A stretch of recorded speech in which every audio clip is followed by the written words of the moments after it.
Good evening বন্ধুরা, সন্ধ্যেবেলা tiffin বানাচ্ছি। আমরা তো সিমুই পায়েস দুধ দিয়ে মিষ্টিভাবে পায়েস বানিয়ে অনেকেই খেয়েছি, সবাই খেয়ে আছি। আজকে আমি সিমুইয়ের একটা নতুন রেসিপি তৈরি করছি, সাথে থাকো।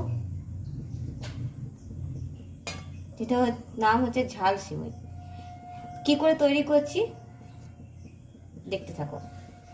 তার আগে দেখিয়ে দিই, এখানে দেখতে পাচ্ছ সিমুইটা আমি একটা জলে সিদ্ধ করে নিয়েছি। জলে একটু নুন দিয়ে দিয়েছি আর হলুদ দিয়েছি, তার জন্য এটার মধ্যে নুন ঢুকবে আর হলুদের দেওয়া হয়েছে কারণ যাতে কালারটা হলুদ এসে যায়। সিদ্ধ করে রেখেছি বেশিক্ষণ না, জাস্ট 2 মিনিট ফুটিয়ে নিয়ে 1.5 থেকে 2 মিনিট কিংবা 1 থেকে 1.5 মিনিট একটু ফুটিয়ে নিয়েছি।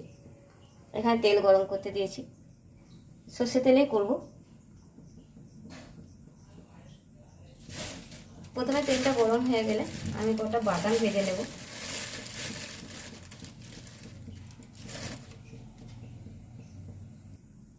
দেখতে পাচ্ছ তেলটা গরম হয়ে গেছে, আর আমি এর মধ্যে কতগুলো বাদাম দিয়ে দিলাম। বাদাম কটা আমাকে ভেজে তুলে রেখে দেব।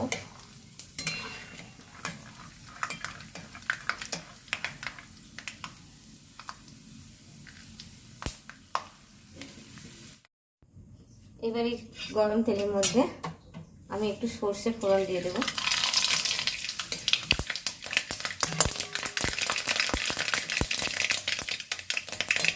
তারপরে আমি কটা কারি পাতা দিয়ে দেব।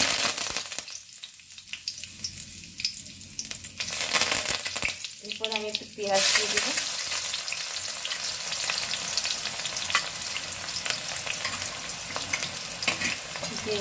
একটু ভাজা ভাজা করে নেবো একটুখানি। পেঁয়াজটা যখন হালকা বাদামি রঙ হচ্ছে তখন তার মধ্যে কাঁচা লঙ্কা আর আদা কুচিটা দিয়ে দেবো।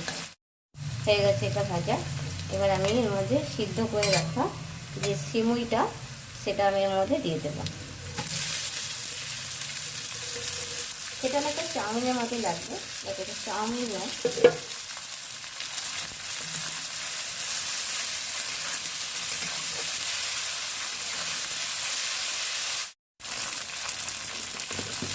এখানে চিনি দিয়ে দেবো। যদি মিষ্টি পছন্দ না করো তাহলে দিতে হবে না। এটা একটু মিষ্টি মিষ্টি হালকা মিষ্টি একটু হলে ভালো লাগে। একটু যদি মিষ্টি পছন্দ না করো তাহলে মিষ্টি দেওয়ার কোনো দরকার নেই। হয়ে গেছে দেখতে পাচ্ছি। এই যে এবার আমি যে বাদামগুলো ভেজে রেখেছিলাম, এবার সেই বাদামগুলো আমি একটু মিক্সারে ধুয়ে নিয়েছি, ব্লেন্ড করে নিয়েছি। পুরো ডাস্ট করিনি, আধা ভাঙা করেছি। এবার দিয়ে দিলাম ওর মধ্যে।